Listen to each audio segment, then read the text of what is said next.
कि दोस्तों प्रतिचुंबकीय, अणुचुंबकीय और लौह चुंबकीय को समझने के लिए बहुत ही सिंपल बात है। सबसे पहले यहाँ पर मान लेंगे एक मैग्नेट रखा हुआ है, एक यहाँ पर मैग्नेट रखा हुआ है, मतलब चुंबक रखा हुआ है, और इस चुंबक को क्या करेंगे हम, यहाँ पर एक पदार्थ रखा हुआ है। अब इस पदार्थ के कारण, चुंबक के कारण इस पदार्थ में क्या एक्टिविटी होती है, तो इस चुंबक के कारण जो NH चुंबक है, और इस चुंबक के कारण इस पदार्थ में कोई एक्टिविटी नहीं होती, ये इधर की तरफ तो जाता ही नहीं है, ये हल्का उल्टा की दिशा में यदि विकर्षण हो जाए तो ये कहलाएगा प्रतिचुंबकीय। ये कौन सा हो जाएगा, एक नंबर वाला प्रतिचुंबकीय। यदि यहाँ पे कोई पदार्थ रखा हुआ है और ये पदार्थ चुंबक की तरफ थोड़ा सा आकर्षण हो जाए तो ये क्या कहलाएगा, 2 नंबर वाला अणुचुंबकीय पदार्थ कहलाएगा। वैसी चुंबकीय पदार्थ जो चुंबक की तरफ थोड़ा सा आकर्षण हो जाए अणुचुंबकीय कहलाता है। और कोई पदार्थ यहाँ रखा हुआ है लेकिन ये चुंबक में आके एकदम स्पीड से चिपक जाएगा, यदि चुंबक हल्का भी है फिर भी ये आके तुरंत चिपक जाएगा, तो ये क्या कहलाएगा, ये 3 नंबर वाला लौह चुंबकीय कहलाएगा। तो दोस्तों प्रतिचुंबकीय, लौह चुंबकीय और अणुचुंबकीय में समझने की बस यही एक बात होती है कि जो थोड़ा सा भी अट्रैक्शन ना हो, जरा सा रिपल्सन ही हो जाए थोड़ा सा,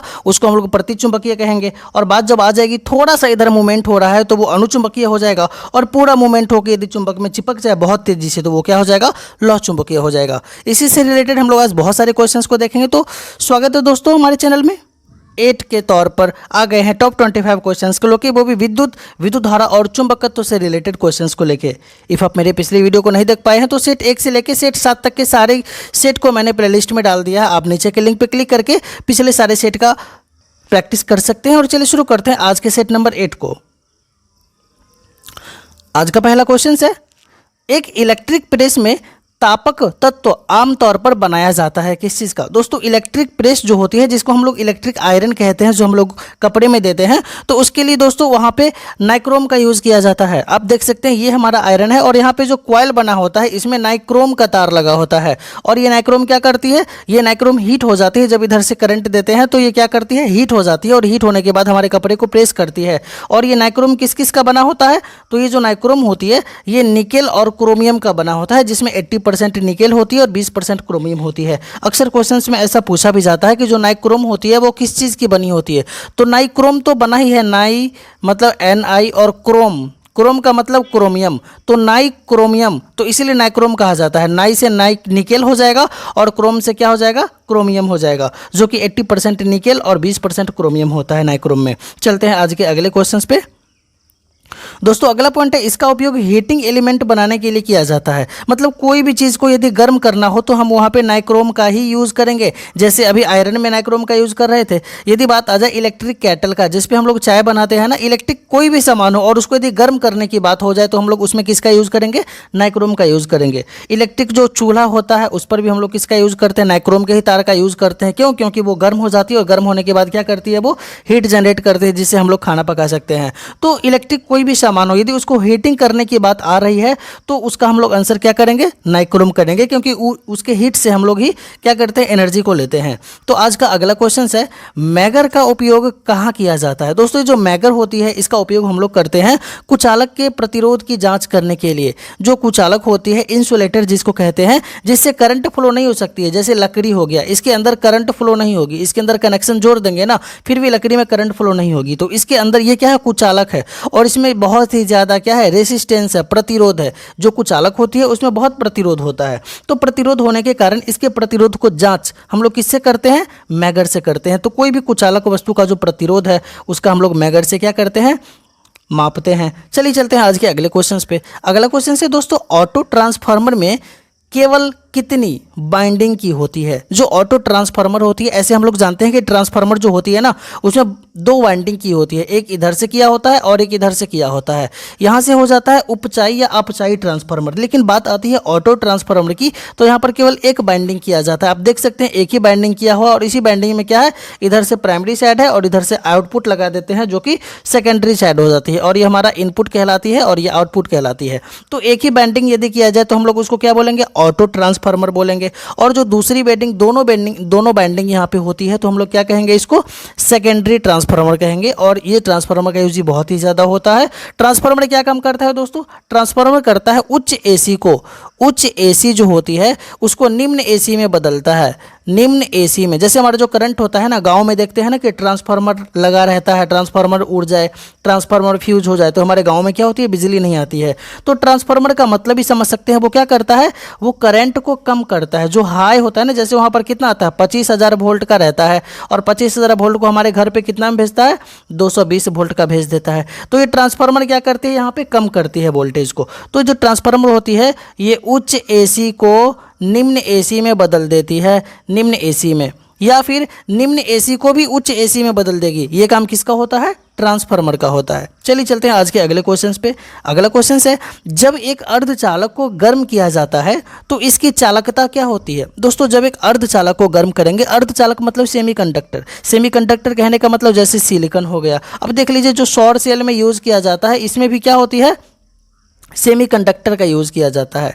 तो सेमीकंडक्टर का यूज़ जब इसमें करते हैं ना, तो यहाँ से हम लोग समझ सकते हैं जो सौर सेल होती है उसमें गर्म देते हैं, धूप जब देते हैं तो धूप में क्या करता है, करंट फ्लो करने लगता है। इसका मतलब ये जब गर्म हो जाती है धूप के कारण, तो गर्म होने के बाद करंट फ्लो करेगी। सिंपली हम यहाँ से समझ सकते हैं जो अर्धचालक होती है उसको गर्म किया जाए तो इसकी चालकता क्या हो जाती है, बढ़ जाती है। क्यों, क्योंकि इससे करंट फ्लो बहुत ही ज़्यादा होने लगेगा। और जैसे शाम हो जाएगा, अंधेरा हो जाएगा तो क्या होगा, करंट फ्लो होना बंद हो जाएगा। रात में तो सौर सेल काम नहीं करता है। तो उस हिसाब से हम लोग यहाँ पे समझ सकते हैं जो अर्धचालक होती है उस अर्धचालक को गर्म करने पर क्या होता है, उसकी चालकता बढ़ जाती है। चलिए चलते हैं आज के अगले क्वेश्चंस पे। अगला क्वेश्चन है दोस्तों, निम्न में से एसी वोल्टेज को डीसी वोल्टेज में कौन बदलता है। अभी हम लोग उच्च एसी को निम्न एसी की बात किए थे, लेकिन यहाँ पर एसी करंट आता है और इसको हम लोग किस में चेंज कर देते हैं, डीसी करंट में कर देते हैं। तो इसको किया जाता है दिष्टकारी, जिसको रेक्टिफायर कहा जाता है। ये दिष्टकारी क्या काम करता है, दिष्टकारी एसी को डीसी में बदल देता है। तभी दोस्तों हमारे घरों में जो होती है एसी की करंट आती है उसको हम लोग डीसी में बदल देते हैं, तो वो दिष्टकारी का यूज़ करते हैं। जैसे जो बैटरी होती है वो डीसी करंट को देती है, लेकिन जो बोर्ड में लगी होती है, जो हमारे पास बैटरी होती है ना, ये हमेशा डीसी करंट देती है। लेकिन जो इलेक्ट्रिक बोर्ड में लगी होती है प्लग, उसमें कौन सा करंट आता है, एसी करंट आता है। और जो बैटरी में आती है वो डीसी करंट आती है। तो एसी को भी हम लोग डीसी में चेंज करते हैं, किसके द्वारा, दिष्टकारी के द्वारा। चलिए चलते हैं आज के अगले क्वेश्चन पे। अगला क्वेश्चन से दोस्तों, घरों में लगे पंखे, बल्ब आदि किस क्रम में जुड़े होते हैं। तो घर में जो पंखे और बल्ब रहते हैं ये दो तरह के क्रम होते हैं, एक होता है श्रेणी क्रम और एक होता है समानांतर क्रम। ठीक है, तो जो बल्ब और पंखे लगे होते हैं घरों में वो समानांतर क्रम में जुड़े होते हैं। समानांतर क्रम कहने का मतलब है कि यहाँ से एक प्लस का आ रहा है, यहाँ से एक माइनस का आ रहा है और ये दोनों आ रहा है। और हमको फैन लगाना है ना, तो यहाँ से एक वायर लेंगे और यहाँ पर एक फैन लगा देंगे, ये फैन चलने लगेगा।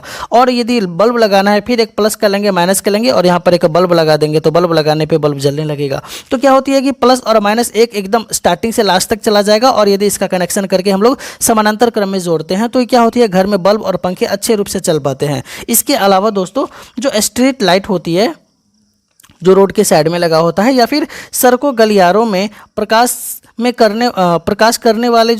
करने के लिए जो लगाए जाने वाले लैंप होता है, उसको भी हम लोग कौन से क्रम में जोड़ते हैं, समानांतर क्रम में जोड़ते हैं। तो स्ट्रीट लाइट में भी हम लोग समानांतर क्रम का यूज़ करेंगे। जो सड़कों के सामने, गलियारों के सामने बल्ब लगाते हैं प्रकाश करने के लिए, वो भी समानांतर क्रम में जोड़ेंगे। और जो हमारे घरों में बल्ब, पंखे आदि लगे होते हैं वो भी किस क्रम में लगे होते हैं, समानांतर क्रम में लगे होते हैं।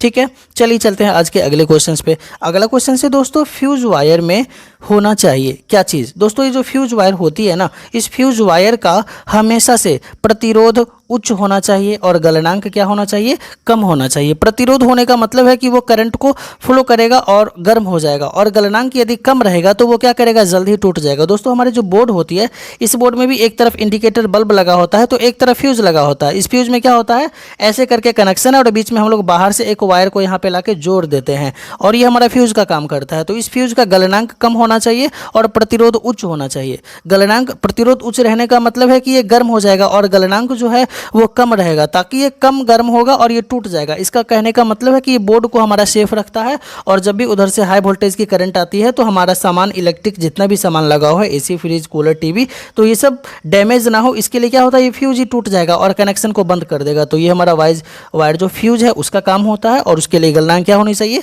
कम होनी चाहिए। चलिए चलते हैं आज के अगले क्वेश्चन पे। अगला क्वेश्चन है, डायनेमो बदलता है किस ऊर्जा को किस ऊर्जा में। अभी देख लेंगे दोस्तों डायनेमो के बारे में। डायनेमो कहने का मतलब होता है जो हमारा जनरेटर होता है ना, उससे हम लोग समझ सकते हैं। जो हमारा जनरेटर होता है उसमें एक तरफ डायनेमो लगा होता है और फिर यहाँ पर बड़ा सा एक जनरेटर लगा होता है, और हम लोग क्या करते हैं जनरेटर को चलाते हैं। वो चलाने के बाद क्या होता है, ये डायनेमो घूमता है और इधर से घूमने के कारण उधर से करंट निकलता है। फिर हम लोग घरों में क्या करते हैं जनरेटर के कनेक्शन को दे देते हैं, तो वही डायनेमो होती है। तो क्या काम करेगी डायनेमो, करेगी यांत्रिक ऊर्जा, क्योंकि इसको घुमाया जाता है और जिसको घुमाएंगे ना तो क्या करेगा इधर से करंट निकाल के देगा, यानी इसको यांत्रिक ऊर्जा देंगे तो ये विद्युत ऊर्जा में बदल देगा। ये काम किसका होता है, डायनेमो का। तो इनमें से कोई ऑप्शन नहीं है दोस्तों, तो यहाँ पर जो ऑप्शन हो जाएगा इसका नन हो जाएगा, इनमें से कोई नहीं, क्योंकि एक्चुअली में जो डायनेमो होती है वो यांत्रिक ऊर्जा को विद्युत ऊर्जा में बदलती है। सिमिलरली आप देख सकते हैं डायनेमो और मोटर, ये दोनों चीज़ को समझना बहुत ज़रूरी होता है। एक मोटर होता है और एक होता है डायनेमो। जो दोस्तों मोटर होता है ना, वो मोटर का काम होता है, मोटर क्या कहता है, मोटर जैसे कि हमारा फैन लगा हुआ है, तो जब फैन लगा होता है ये क्या कहता है कि तुम हमको इधर से करंट दो, हम इधर से हवा देंगे, मतलब हम घूमने लगेंगे। ये कहता है कौन, ये फैन कहता है कि तुम हमको ऊपर से करंट दो और हम इधर से घूमने लगेंगे। और जो डायनेमो होती है ये क्या कहती है तो ये जो डायनेमो होती है वो कहती है कि तुम हमको घुमाओ तो हम इधर से करंट देने लगेंगे, तुम हमको घुमाते जाओ हम इधर से करंट सप्लाई करने लगेंगे। तो हम लोग डायनेमो को घुमाने लगते हैं और इधर से करंट निकलने लगता है। लेकिन फैन क्या करता है कि तुम हमको करंट दो हम इधर से घूमने लगेंगे, तो दोनों उल्टा है।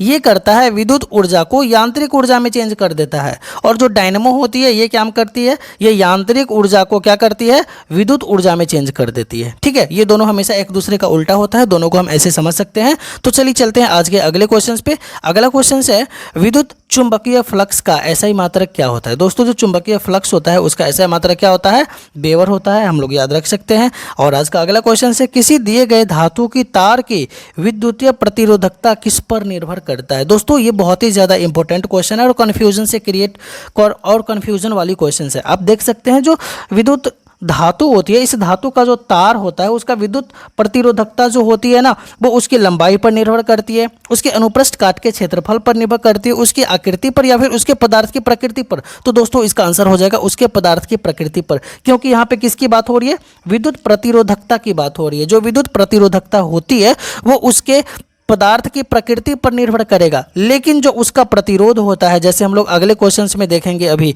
अगला क्वेश्चंस क्या है, एक चालक का प्रतिरोध किस पर निर्भर करता है। दोस्तों यदि बात प्रतिरोध की कर दिया जाए, जिसको हम लोग आर कहते हैं, तो ये चालक की लंबाई पर निर्भर करता है और अनुप्रस्थ काट के क्षेत्रफल पर निर्भर करेगा और उसके तापमान पर निर्भर करेगा, मतलब ये सभी पर निर्भर करेगा। बात प्रतिरोध की कर लिया जाए तो ये तीनों पर निर्भर करता है, लेकिन बात यदि प्रतिरोधकता की कर लिया जाए तो प्रतिरोधकता किस पर निर्भर करता है, ये केवल उसके पदार्थ की प्रकृति पर निर्भर करेगा। तो दोनों में जो कन्फ्यूजन होती है उसको आप लोग दूर कर लीजिएगा। जो प्रतिरोध होती है वो तीनों चीज पर निर्भर करेगा, लंबाई पे करेगा, क्षेत्रफल पे करेगा, तापमान पे करेगा, लेकिन जो प्रतिरोधकता होती है ये किस पे निर्भर करेगी, ये केवल करेगी उसके पदार्थ की प्रकृति पे निर्भर करेगी, ये प्रतिरोधकता होती है। ठीक है, चलते हैं आज के अगले क्वेश्चंस पे।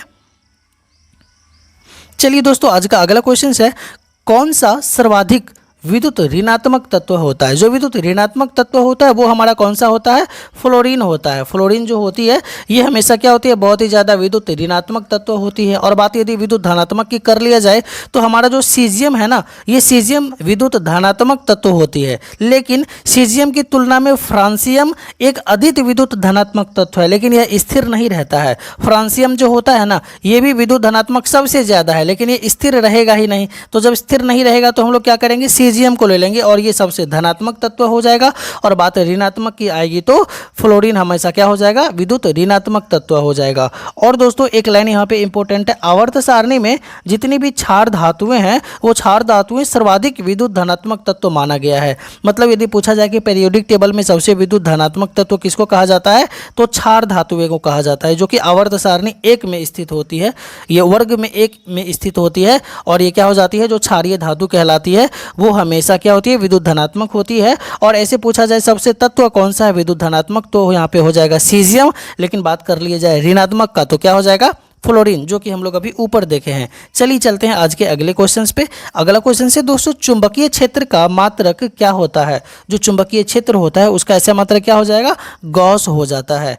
चलिए इसका डिटेलिंग में थोड़ा सा देख लेते हैं। जो चुंबकीय क्षेत्र होती है उसकी तीव्रता सबसे ज़्यादा कहाँ पे होती है? ध्रुव पे। जो हमारा चुंबक होता है ना, तो इस चुंबक का जो पोल होता है, इस पोल पे हमेशा चुंबकीय क्षेत्र सबसे ज़्यादा क्या होगा? तीव्र होगा और दूर जाके कम हो जाएगा। मतलब ध्रुव पर कोई जल्दी से आकर्षण करेगा लोहीय पदार्थ को और दूर जाने के बाद वो कम करेगा। जो चुंबकीय फ्लक्स की एसआई मात्रक होती है वो क्या होती है? वेबर होती है। जो विद्युत चुंबक होता है वो किसका बना होता है? तो विद्युत चुंबक का नर्म लोहे का बना होता है। एक अस्थायी चुंबक के निर्माण के लिए भी हम लोग किसका यूज करते हैं?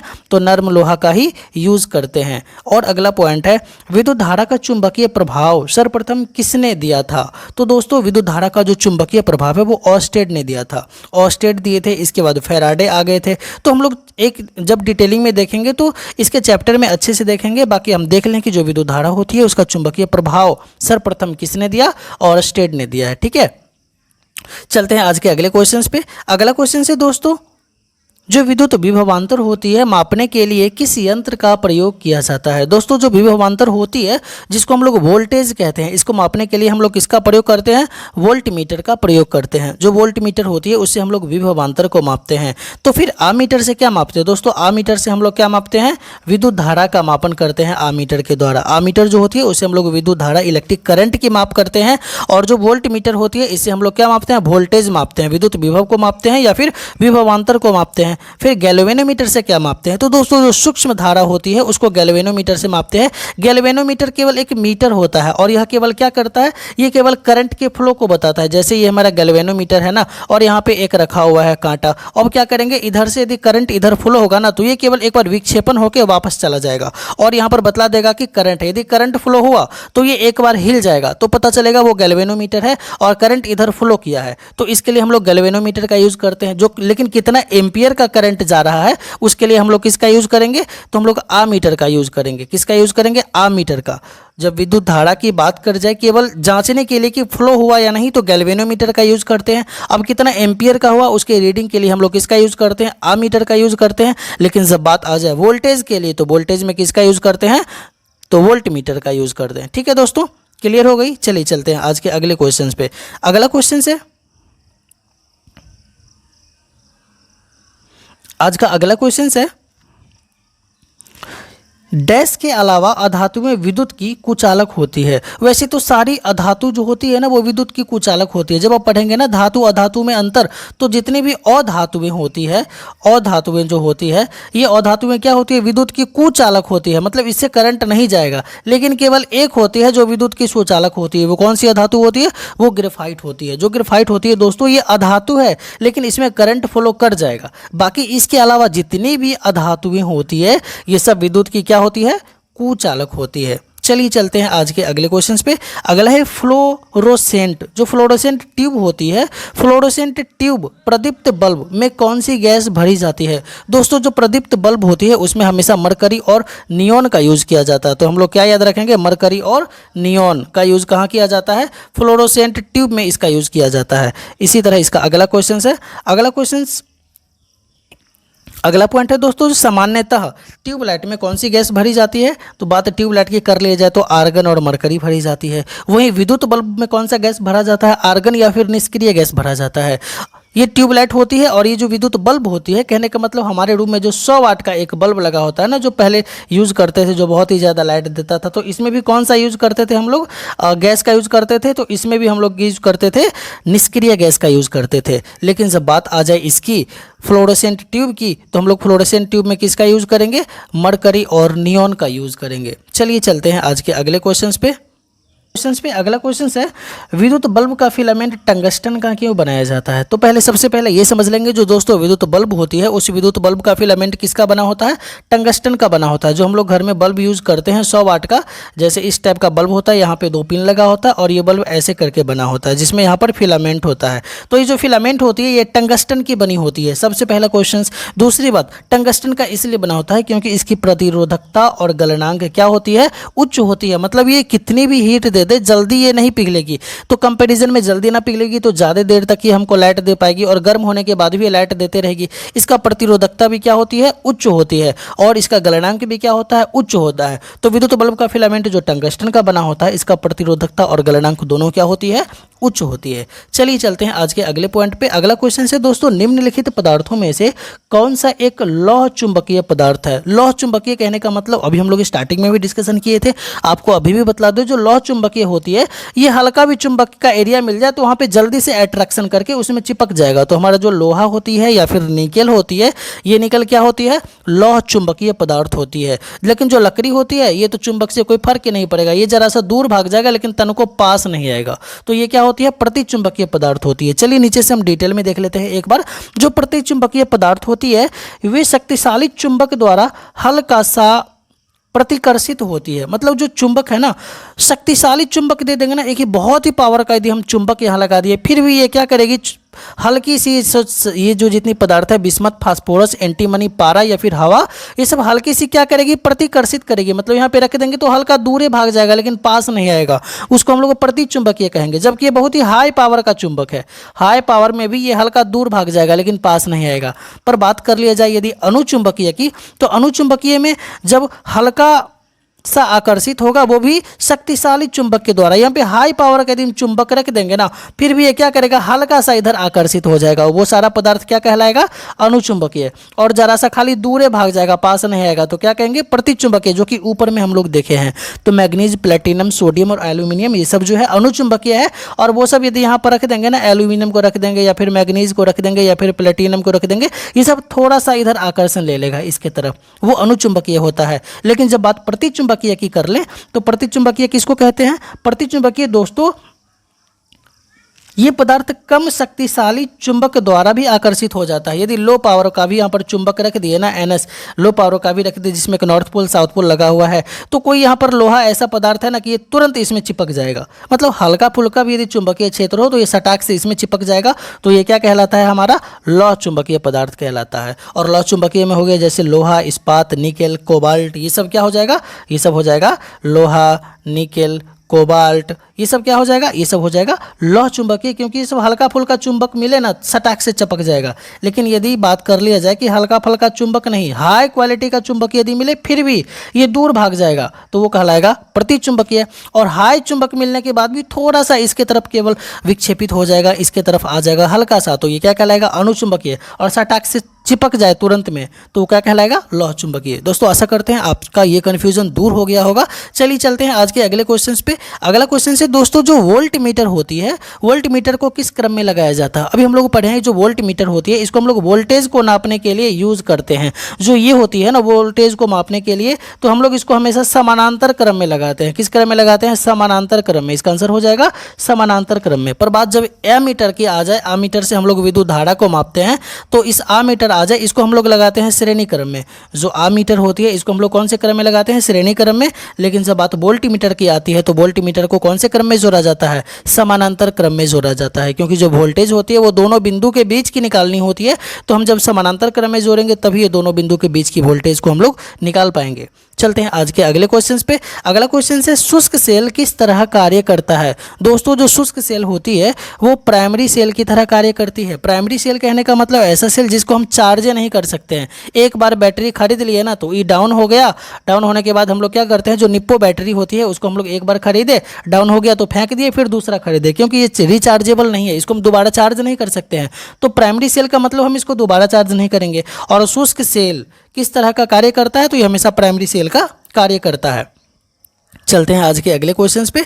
अगला है दोस्तों, प्रतिरोध का एसआई मात्रक क्या होता है। जो प्रतिरोध होती है उसका एसआई मात्रक क्या होता है, ओम होती है। पर बात कर लिया जाए विद्युत धारा की, तो विद्युत धारा का एसआई मात्रक क्या होता है, एम्पियर होता है। विद्युत शक्ति की बात कर ली जाए तो विद्युत शक्ति का एसआई मात्रक क्या होता है, वाट होता है। विद्युत प्रतिरोध का एसआई मात्रक ओम होता है। विद्युत विभव हो या फिर विभवांतर हो, दोनों का एसआई मात्रक क्या होता है, वोल्ट होता है, क्योंकि वोल्ट से हम लोग वोल्टेज को मेजरमेंट करते हैं। और व्यावसायिक जो ऊर्जा होती है, एनर्जी का ऐसा मात्रक तो ऐसे जूल होता है, पर व्यावसायिक तौर पर काम करने के तौर पे, जो व्यवसाय के तौर पे, इसको किलोवाट घंटा कहते हैं। और इसी को हम लोग क्या कहते हैं, यूनिट कहते हैं। जो हमारे घर में बिजली में यूनिट उठती है ना, 1 यूनिट 2 यूनिट, जो व्यावसायिक ऊर्जा ही होती है जिसको किलोवाट घंटा में व्यक्त किया जाता है।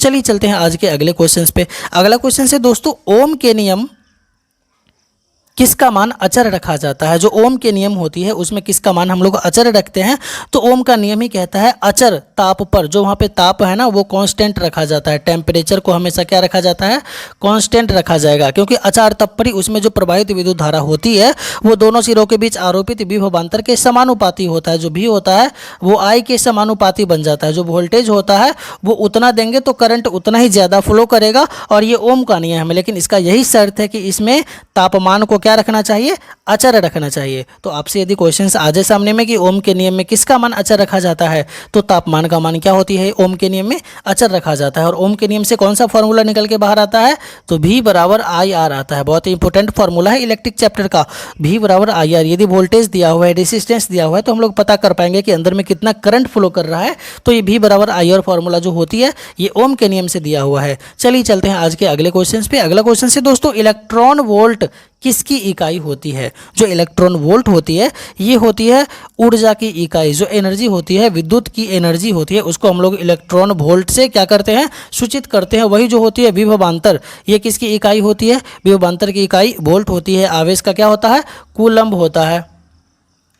तो इसी तरह करके जो इलेक्ट्रॉन वोल्ट होती है वो एक तरह की एनर्जी होती है, उसको हम लोग क्या करते हैं, इंडिकेशन देते हैं। अगला क्वेश्चन से दोस्तों, क्षण चुंबक का अधिकतम चुंबकत्व तो कहाँ पर होता है। ये हमारा 25वां क्वेश्चन है। आज के सेट का 25 क्वेश्चन में 25वां क्वेश्चन है कि क्षण चुंबक का अधिकतम चुंबकत्व तो कहाँ पर होता है। तो दोस्तों ये ध्रुव पर होता है। अभी हम लोग कुछ देर पहले भी इस बात को डिस्कशन किए थे। जो हमारा चुंबक होती है, इस चुंबक में यदि यहाँ पर N पोल है, S पोल है, हर एक चुंबक में 2 पोल होता है। एक नॉर्थ पोल होता है और एक साउथ पोल होता है। तो यहाँ पर जो है ना आकर्षण बल या विकर्षण बल सबसे ज़्यादा होता है। तो यहाँ पर क्या होती है, चुंबकत्व तो सबसे ज़्यादा हो जाएगा। और फिर ये धीरे धीरे जब इस टाइप का जो है चुंबकीय क्षेत्र का निर्माण हम लोग करते हैं तो यहाँ पर लो हो जाती है, यहाँ पर लो हो जाती है। लेकिन जो ध्रुव के पास होता है वो सबसे ज़्यादा चुंबकत्व तो होती है। तो इस तरह से हम लोग देख लेंगे जो अधिकतम चुंबकत्व तो कहाँ पर होता है, तो अधिकतम चुंबकत्व तो दोस्तों ध्रुव पर हो जाएगा। और चुंबक में कितने ध्रुव होते हैं, 2 ध्रुव होते हैं। एक होता है N ध्रुव जिसको नॉर्थ ध्रुव कहते हैं, और एक होता है साउथ जिसको हम लोग एस पोल कहते हैं। तो ये ध्रुव होती है और यहाँ पे चुंबकत्व तो सबसे ज़्यादा होता है। दोस्तों अक्सर क्वेश्चंस में पूछा भी जाता है कि जो चुंबक है, इस चुंबक को यदि हम तोड़ देंगे तो फिर किसका निर्माण होगा। यदि इस चुंबक को हम लोग यहाँ से तोड़ देंगे, जैसे यहाँ से तोड़ दिए, एन को हम लोग चाहेंगे कि अलग कर दें, इसको तोड़ दिए और इसको अलग कर दिए, इसमें एन इधर है और इसमें एस इधर है। तो जब इसको तोड़ देंगे ना दोस्तों तो ऑटोमेटिक यहाँ पर एक एस और एन बन जाएगा और ये दोनों फिर अलग अलग चुंबक बन जाएगा और इस चुंबक का प्रकृति फिर पहले जैसा ही बन जाएगा, मतलब इसी का छोटा रूप बन जाएगा, लेकिन काम एन एस दोनों करेगा। हम किसी भी चुंबक में एन और एस को तोड़ेंगे ना तो ये जो एन वाला पार्ट है ये अलग से एस बना लेगा और ये जो एस वाला पार्ट है ये अलग से एन बना लेगा और हमेशा एन एस ही रहेगा। उत्तरी और दक्षिणी पोल ये दोनों रहता है चुंबक में, तो हम लोग कभी चुंबक के दोनों पोल को अलग नहीं कर सकते हैं। दोस्तों ये थे आज के विद्युत धारा और चुंबकत्व से रिलेटेड टॉप 25 सेलेक्टेड क्वेश्चंस जो कि बहुत ही बार पूछा गया है। प्रीवियस ईयर के क्वेश्चंस को हम लोग लाए थे। वीडियो आपके लिए यूजफुल लगे तो प्लीज़ चैनल को सब्सक्राइब कर लीजिएगा और अपने दोस्तों के साथ शेयर कीजिएगा। तब तक के लिए थैंक यू।